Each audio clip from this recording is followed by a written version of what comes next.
আমাৰ অসমৰ হিয়াৰ আমঠু প্ৰাণৰো প্ৰাণৰ ভাৰতৰত্ন সুধাকণ্ঠ দাদাচাহেব ফাল্কে বিজয়ী প্ৰাপ্ত ডক্টৰ ভূপেন হাজৰিকাদেৱৰ শতবাৰ্ষিকী জন্ম জয়ন্তীত উপস্থিত থাকিবলৈ আহিছোঁ। ঠিক এনেতে আমাৰ অঞ্চলৰে মঙলদৈ কলেজৰ আৰু চিপাঝাৰ কলেজৰ প্ৰবক্তা আছিলে তেওঁ নগেন শৰ্মাদেৱ। তেখেতে তেওঁক পাইছিলে, কেনেধৰণে পাইছিলে আৰু কি কি কৈছিলে, আলোচনা কৰিছিলে, তাকে শুনো আহক। এতিয়াও সেইখন আছে আৰু তেওঁ আছিলে চেনীকুঠি ঠিক আলিবাটটোৰ কাষতে এটা চাংঘৰত আছিল। সেইবুলি ওখ চাংঘৰ নহয়, তাৰমানে ভেটিটো টক্টাৰে বনোৱা, ভেটিটোত মাটি নিদি টক্টাৰে ভেটিটো কৰিছিল। ঠিক তেনেকুৱা এটা ঘৰত আছিল। মই নাজানো নিজৰ ঘৰ নে ভাড়া ঘৰ, কিন্তু তেওঁৰ নিজা ঘৰ আচলতে তেওঁৰ জন্মস্থানটো হ'ল খাৰঘুলি। তেওঁ নীলকান্ত হাজৰিকাৰ ল'ৰা আৰু তেওঁ মঙলদৈটো আছিল বেগাৰ পাৰত। এই হেম ডেকাৰ যিটো কম্পাউণ্ড, সেই কম্পাউণ্ডটোতে আছিলে। তেওঁ মেজিষ্ট্ৰেট আছিলে নীলকান্ত হাজৰিকা। ইয়াতো আছিলে, ভূপেন হাজৰিকাও ইয়াত আছিলে। ইয়াৰ লগত সম্পৰ্ক আছিলে মঙলদৈৰ লগত। ঠিক তেনেকৈ কিন্তু তেওঁ আছিল তাত চেনীকুঠিত আছিল।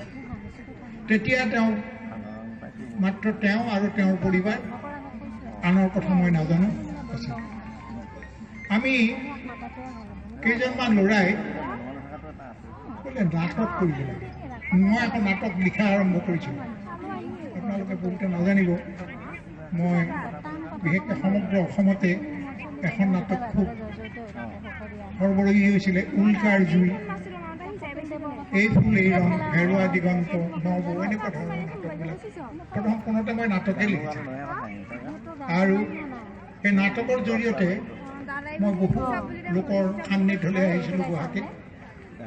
বিশেষকৈ লক্ষ্য চৌধুৰী, ভূপেন হাজৰিকা, সৰ্বেশ্বৰ চক্ৰৱৰ্তী, জীৱেশ্বৰ চক্ৰৱৰ্তী, তাৰপিছত ধীৰু ভূঞা, এই যে বৰুৱা, নীপ বৰুৱা, ব্ৰজেন বৰুৱাই মোৰ নাটকত আনকি তেওঁ দিছিলে, এই কি কয় মিউজিক দিছিলে। ৰাণাই দিছিলে, ৰাণা মানে এই কি ভূপেন হাজৰিকাৰ জয়ন্ত হাজৰিকা, ৰাণাই দিছিলে। মই তাতে উজান বজাৰত আছিলোঁ, কাৰণ মই LP-টো পঢ়িছোঁ আৰু ME-টো পঢ়িছোঁ তাত, আৰু মই কলেজতো তাতেই পঢ়িছোঁ। সেই হিচাপে মোৰ এটা আছিল, মানুহবিলাকৰ লগত চিনাকি আছিল।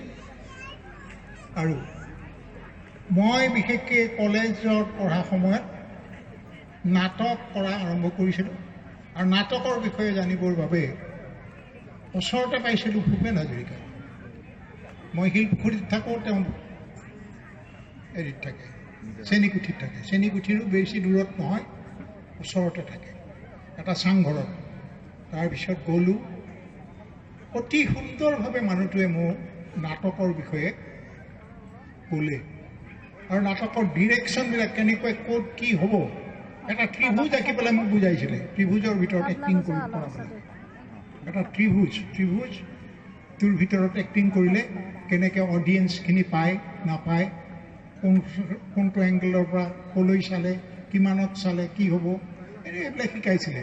মই দেখিছোঁ আচৰিত কথা, তেওঁ গানহে গায়, গীতহে গায়, অন্য তেওঁ কবিতা লেখে, কিন্তু তেওঁ নাটকৰ বিষয়েও যে গভীৰ জ্ঞান। মোৰ উল্কাৰ জুই নামৰ যিখন প্ৰথম কিতাপ নাটক, সেই নাটকখনৰ কিন্তু যত ডিৰেকশ্যন, সেই ডিৰেকশ্যন যিবিলাক তাত লেখা আছে, হয়তো ভূপেন হাজৰিকাৰ পৰা পোৱা বুলিয়ে মই আজি আপোনালোকক ক'লোঁ।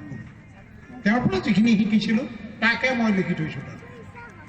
এই যিখন উল্কাৰ জুই নামৰ নাটক আছিল সেইখন।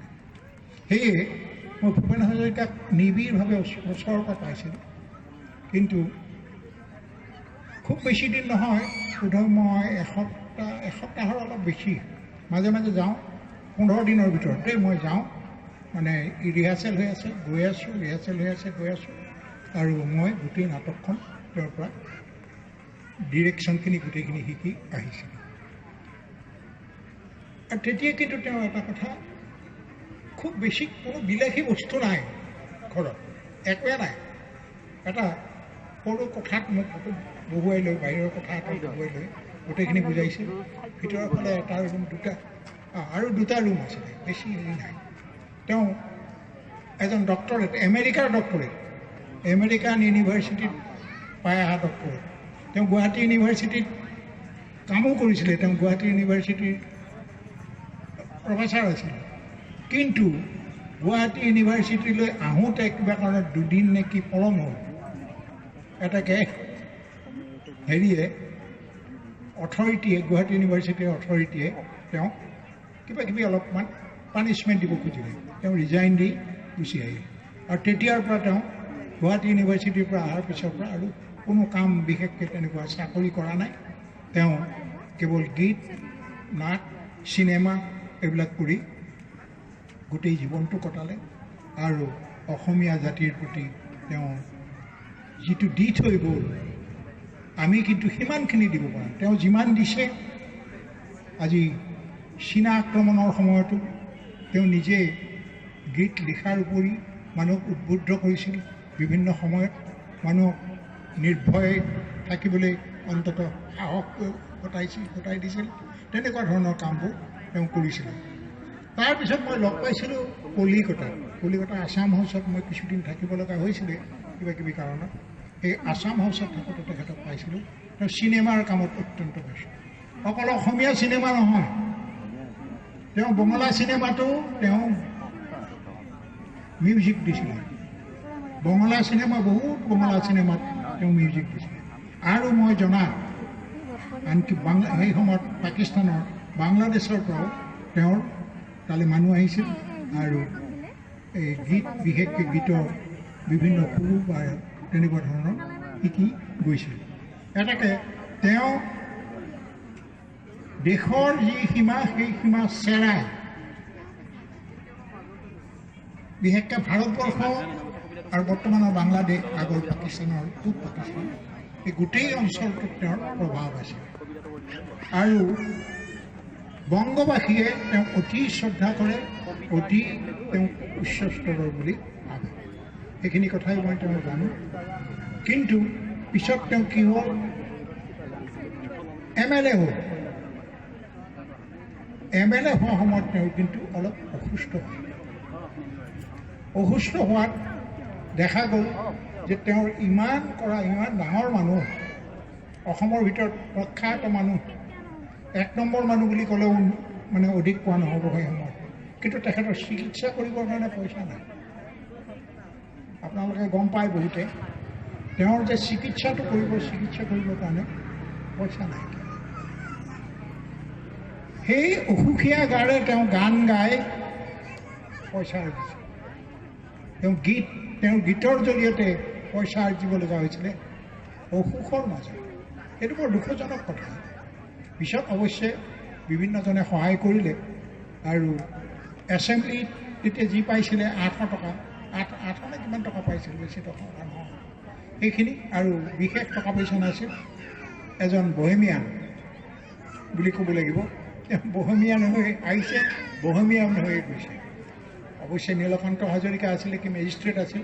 তেওঁৰো এগালমান ল'ৰা ছোৱালী, বোধহয় 11টা নেকি, 11টা ল'ৰা ছোৱালী, এখন বিৰাট সংসাৰ। এতেকে তেওঁৰো বিশেষ নাছিলে আৰু তেওঁ খাৰঘুলিত আছিল। সেই ঘৰটো এতিয়াও আছেগৈ, কোনোবা আছে তাত, অমৰ আছে নেকি এতিয়া, কোনোবা এটা আছে। আৰু কিবা এটা চেনিকুঠিৰ ঘৰটোত আছিল, সেইটো কিন্তু ভাড়া ঘৰ বোধহয়, সেইটো তেওঁৰ নিজা ঘৰ। এইখিনি মই সুধা কণ্ঠৰ বিষয়ে আপোনাসকলক ক'লোঁ। মই বিশেষ এতিয়া খুব ভালকৈ পঢ়া শুনা কৰিব পৰা নাই আৰু তাতকৈ অধিক কথা মই নকওঁ। মাত্ৰ এটা কথা ঠিক যে অসমীয়া জাতি জীয়াই থাকে মানে ভূপেন হাজৰিকা, ডক্টৰ ভূপেন হাজৰিকা, সুধাকণ্ঠ ভূপেন হাজৰিকা, ভাৰতৰত্ন ভূপেন হাজৰিকা জীয়াই থাকিব। আৰু মই আশা কৰোঁ ৰাইজে স্বতঃস্ফূৰ্তভাৱে তেওঁক সদায় জীয়াই ৰাখিব। ইমানকে কৈ মই আপোনালোকক এই সভা